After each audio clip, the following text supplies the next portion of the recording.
Have you ever wondered why you sometimes make brilliant trades, but other times you blow up your account with a single emotional mistake? Here's a shocking truth.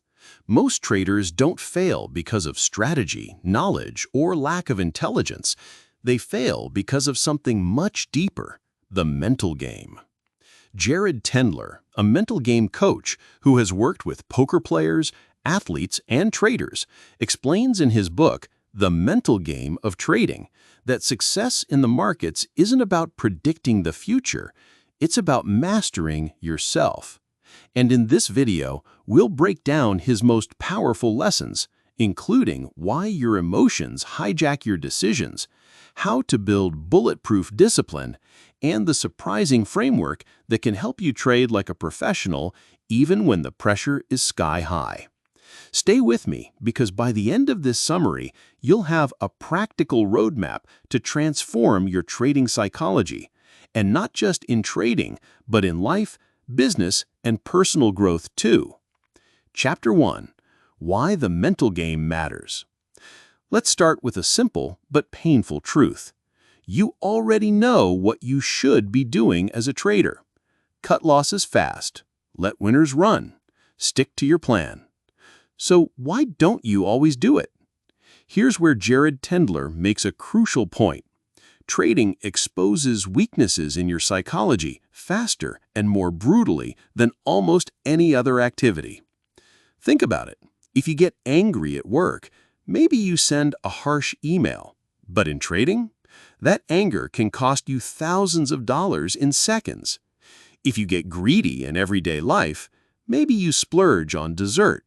In trading, greed can wipe out weeks of hard-earned profits. That's why Tendler calls the markets a mirror. They don't just reflect price action, they reflect you. And here's the open loop. In the next section, we'll explore the 4 most common emotional leaks that sabotage traders and how recognizing them is the first step toward mastery. But before we go there, quick check-in.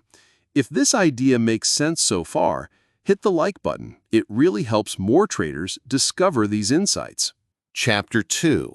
The 4 Emotional Leaks. Tendler identifies 4 mental game problems that ruin performance. Let's break them down. Number 1. Tilt, or anger. Tilt comes from poker, but in trading, it shows up as revenge trading. You lose money, get angry, and try to win it back. It feels empowering in the moment, but almost always ends in disaster. Mini story. Imagine a trader named Alex who loses $500 in the morning. Instead of sticking to his plan, he doubles down, over-leverages, and by afternoon, he's down $5,000. That's tilt in action. Number 2, fear. Fear causes hesitation. You see a perfect setup, but you freeze. Or worse, you exit too early because you're scared of losing profits.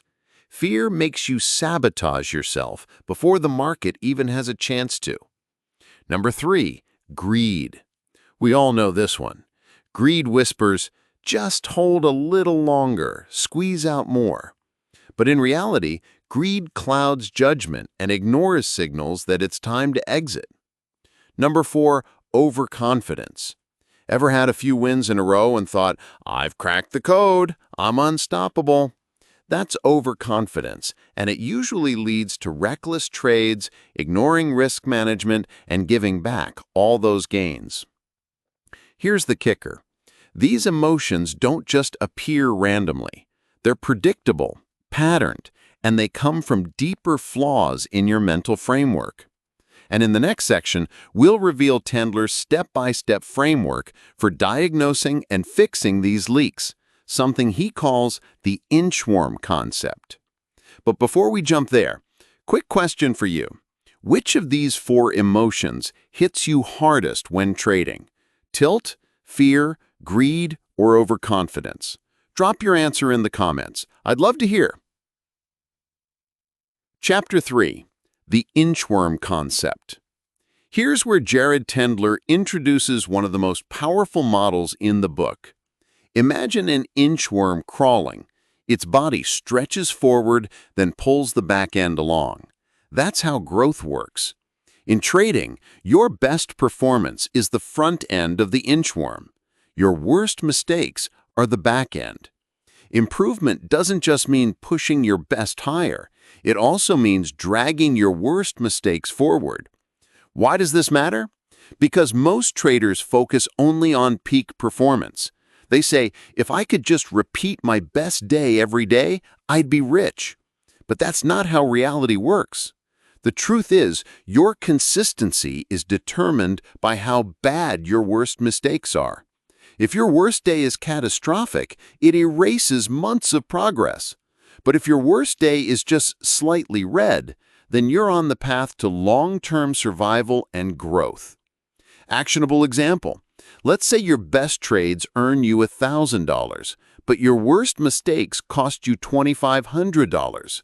The inchworm strategy is to reduce the size of those losses, maybe by improving stop-loss discipline or recognizing tilt earlier. Over time, your average performance rises because your bottom improves. And in the next chapter, we'll see how to actually fix these leaks at the root using what Tendler calls the mental hand history. But real quick, if this framework is clicking for you, consider subscribing. We cover book summaries and mental performance strategies every week to help you be better. Chapter 4. The Mental Hand History. Now let's get practical. Tendler introduces a tool called the Mental Hand History. It's like reviewing a past trade, but instead of analyzing charts, you analyze your emotions and thought process. Here's how it works in 5 steps. Identify the problem. What exactly happened? Example, I exited my trade too early because I was scared of losing unrealized profits. Understand the emotion. What did you feel? Fear? Anger? Excitement? Be specific. Pinpoint the trigger. When did the emotion start? Was it seeing your P&L fluctuate? Was it remembering a past loss? Expose the flawed belief. Most bad decisions come from hidden beliefs. For example, if I don't lock in profits now, I'll lose everything. Inject logic. Replace the flawed belief with rational truth.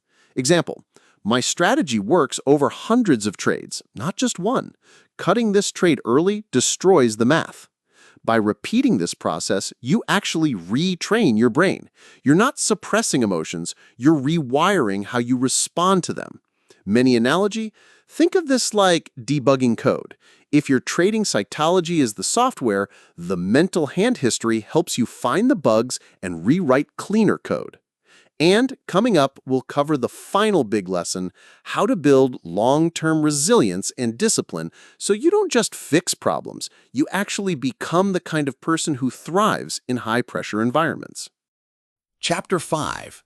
Building Long-Term Resilience. Here's the big identity shift. You're not just someone who trades. You're becoming a professional trader, and professionals don't avoid emotions, they manage them.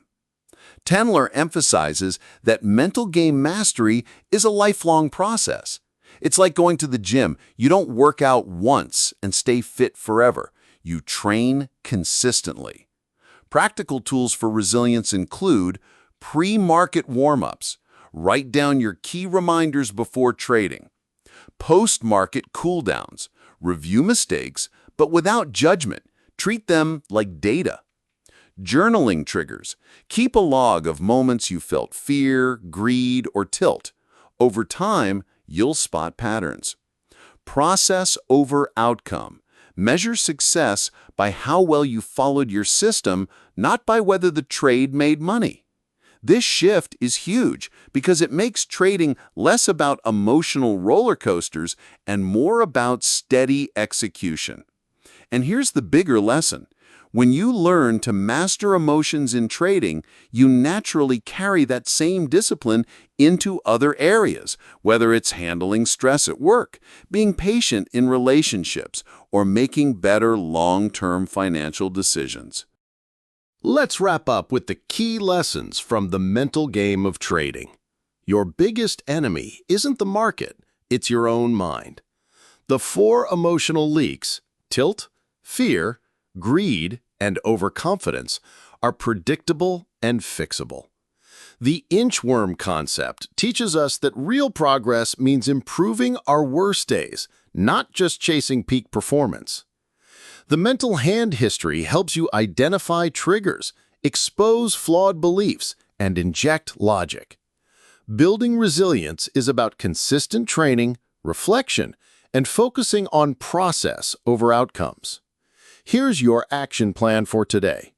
Pick one emotional leak that hurts your trading most. Write a mental hand history about it tonight. Set one reminder you'll use tomorrow before trading to keep that emotion in check. Do this daily, and you'll be shocked at how much clarity and discipline you gain in just a few weeks. And remember, trading isn't just about making money. It's about mastering yourself.